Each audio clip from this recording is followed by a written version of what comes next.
Welcome, everybody. For those of you that are new to the Defenders Digest, JP here, and I will be giving you a recap of all things ERP security related. Our goal is to keep this thing timely and relevant for our defenders out there. As always, let's start off with Patch Tuesday findings with anything special of note. JP, do you want to jump in and do the honors? Absolutely. Thank you, Paul. Hello, and hello, everyone. Thanks for joining.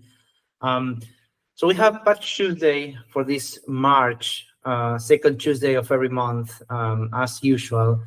In this edition, we had 12 new and updated SAP security notes, including 3 hot news and 3 high priority notes as well. It's important to note that there's been a focus on SAP NetWeaver Java because there's been a critical note affecting SAP NetWeaver Java and 3 information disclosure ones. So if you're running SAP NetWeaver Java, it's important to apply those patches to reduce the risk.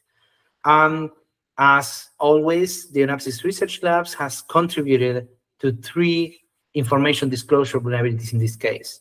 So we are always reporting and collaborating with SAP in terms of finding and fixing vulnerabilities. So going into the hot news, there are 2 that are relevant to mention. The first one is SAP Security Note 3425274. It scores a CVSS of 9.4, so it's quite critical. But the interesting part is that it affects all of the applications that were built with SAP build apps versions lower than 49145. So these applications that were built with that vulnerable version or lower incorporate a library that is vulnerable and could expose the entire application. So fixing this is somehow straightforward, but also not straightforward because it's really upgrading the version of the library, but you need to go back and rebuild all of those affected applications. So it's important to understand that if you have applications that were built with SAP build apps, versions lower than 4.9.145, go ahead, update the library and update and rebuild all those applications. The second one to mention in terms of hot news is SAP Security Note 3433192, which scores 9.1 in terms of CVSS. It's a critical code injection vulnerability in the log viewer for Java. So basically, the log viewer was not properly restricting all the file types that were able to be uploaded. An attacker was able to upload sensitive or let's say dangerous file types. Now the patch, if you upgrade the plugin, the log viewer plugin, basically it's restricting the file types to only the ones that are not dangerous, that could not be used to execute commands on the operating system or to do dangerous things. Then moving forward, in terms of the high priority ones, there is one that affects HTTP2 in the SAP HANA XS Classic and XS Advanced. So these are the applications, the web applications that are built on top of HANA XS Engine.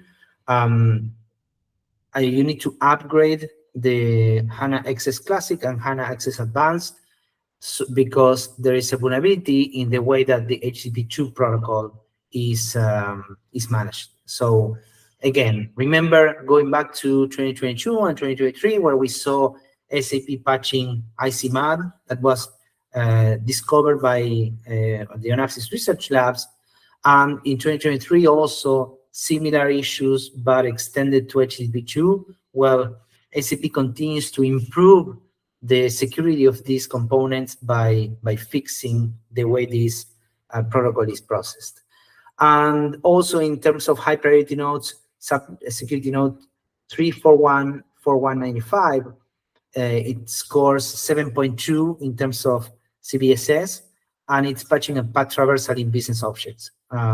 So important to address, because many different things could be done by abusing of a path traversal vulnerability.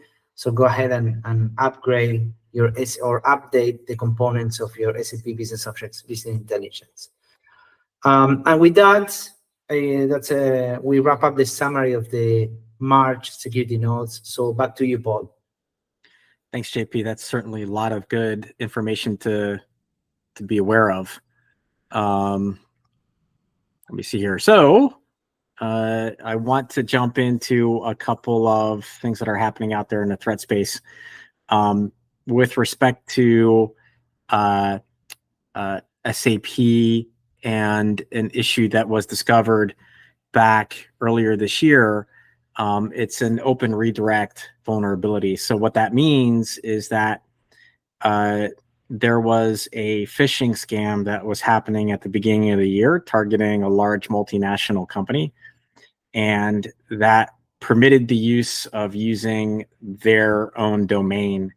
And once attackers identify these open redirects,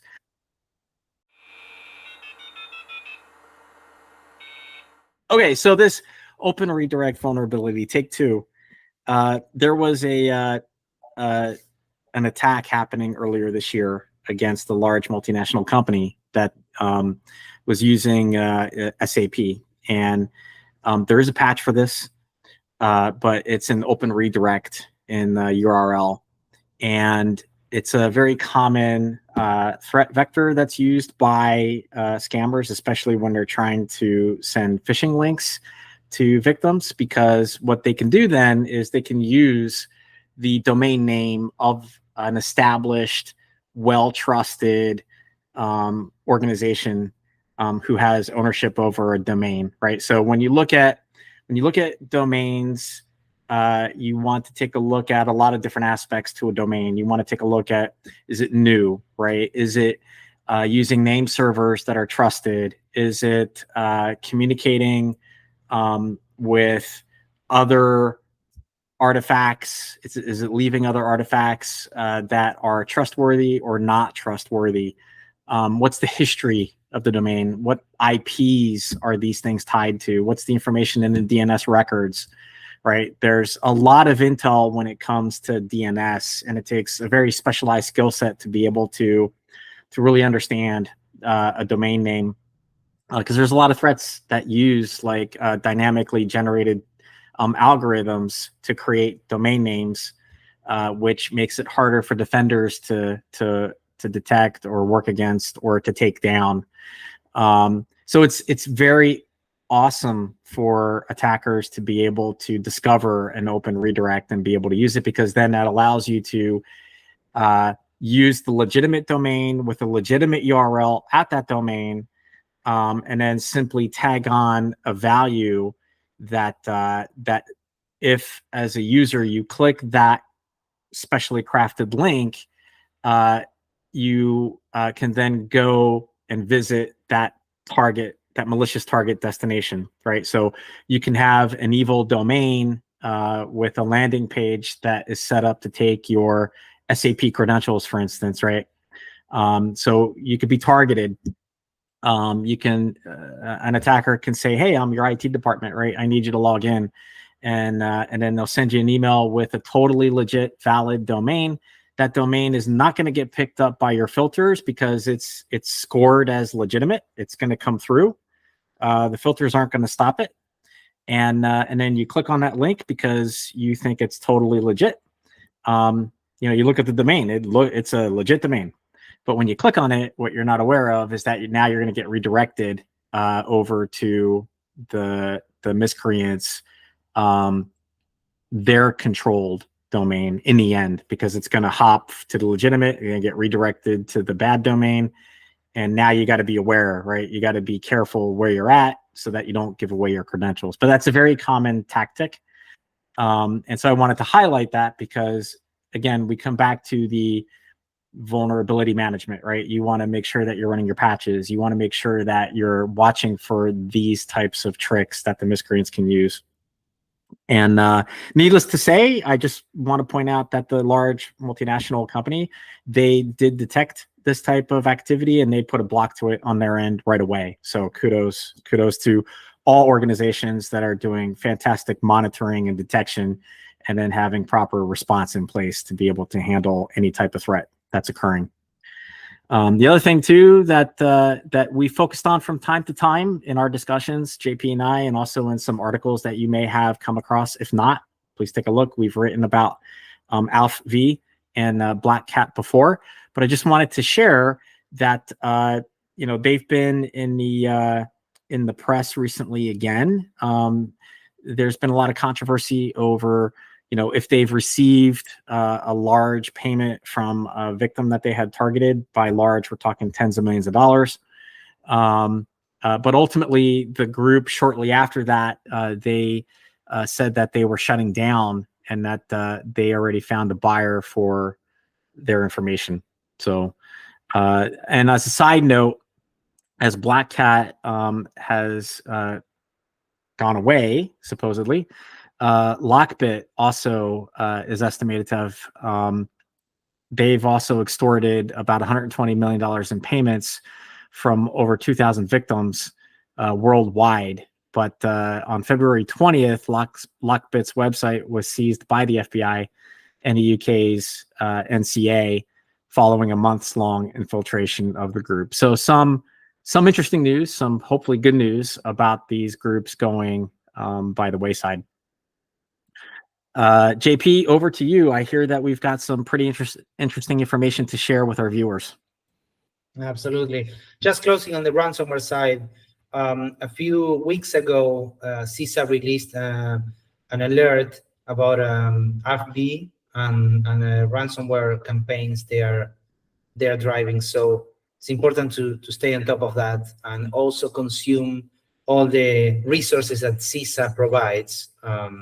They're free and they're aimed to provide alerts on what's relevant and what's really important. And talking about important, what's more important than SAP pen tests, right? We get a lot of requests for doing pen tests. We get a lot of customers asking for it. And of course, I have no question or no hesitation in saying that we have the industry-leading team in terms of experience, in terms of tools, in terms of background to perform SAP pen tests. So they understand inside and out, in and out, how SAP works and the different vulnerabilities that can affect those systems. So in that case, I think it's very important whenever this team is performing assessments and performing trainings, they take all of the learnings from the assessments into being able to deliver trainings. So upcoming in mid of this year, I think it's July, August, we have Black Hat USA in Vegas. So what a better excuse to go to Vegas than get trained by the leading experts in SAP pen testing. So if you want to understand what are SAP systems, what are the techniques, what are the exploits, the vulnerabilities, how to protect also, I encourage you to go to Black Hat US 2024 and subscribe to the SAP security training that is hosted by the Onapsis Research Labs. I couldn't have said it better myself. I mean, it's a world-class pen testing team and the team that humble and fortunate to work with, JP and the rest of the security research team. I'm blown away. So thank you. I think, I think that brings us essentially to the end. Look, we love doing these things, Defenders Digest, and we look forward to doing more. So please stay tuned for our next episode that will be coming out. JP, any last word for our viewers? Looking forward to the next one. Thank you all for joining. Awesome. Thanks, everyone, and have a great March and going into April too. Thank you.